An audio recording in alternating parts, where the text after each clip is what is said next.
the yellow back niggas. White still alive. Oh no, gold nigga. Meanwhile, back in Queens, I was watching this morning actually, in 95 before you guys start the Infamous, and you described the sound of what we could expect on the Infamous. You said underground, raw, and completely real.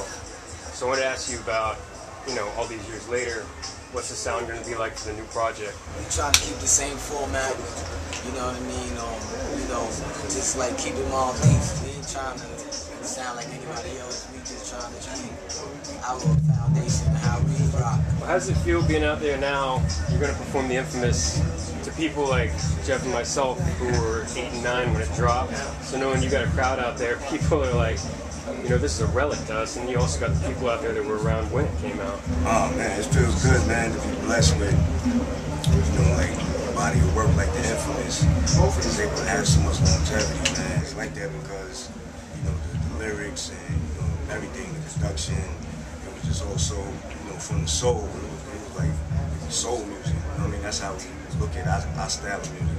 So people can relate to it. You know what I mean? And, you know, that never fades away. So when you were in prison, you know, obviously you weren't able to talk to each other as much. Communication's kind of cut off. How did that like affect the creative process for Mobb Deep? Were you guys sending each other verses? Were you kind of? I know you guys were both working on solo stuff at that time too, but how did that affect it? Were you still able to really work cohesively, or was it kind of difficult? No, Mobb Deep, our creativity really never gets affected, man, because, you know, we just locked in to our zone, and that's not ever going away. It's like, it's written in stone, basically. So, all we gotta do is just keep doing what we're doing, you know what I mean? What I was doing, Hab was constantly still making the production, writing songs.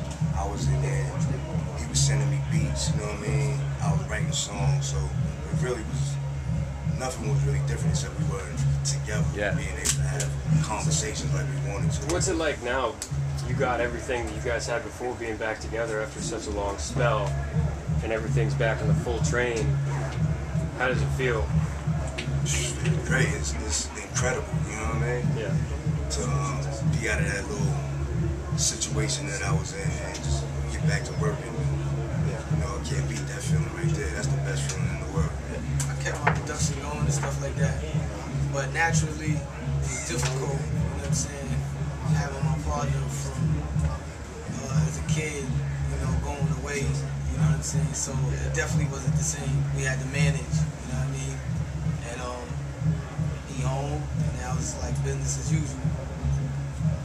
I wanted to ask you, Prodigy, about, I read you did a lot of reading in prison while you focused on all your writing. If there are any books that stood out that you could say were, you know, revelations in some way, or just like massive inspirations to you?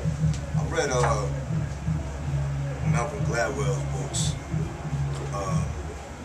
Link, The Tipping Point, and those are like real inspiring books, just to see like the amount of effort and the research that he put into it. And, you know, it really made a lot of sense to me. Opened my eyes to a lot of things. It helped me look at the world a little bit differently. Also, another book that I read, I forget the author's name, but it was called The Omnivore's Dilemma.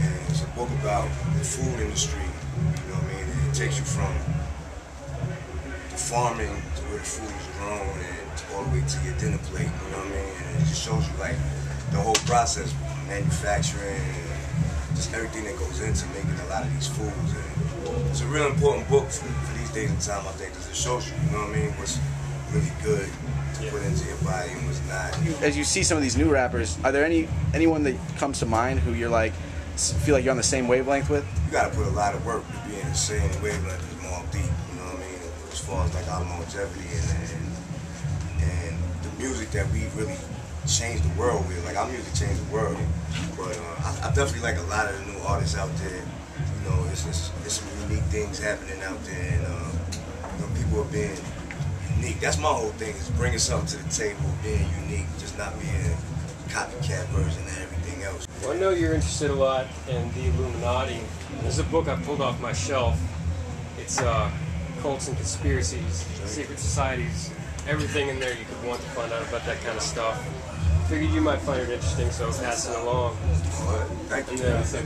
I know, Havoc, you're from, what I read, so please forgive me if I'm wrong.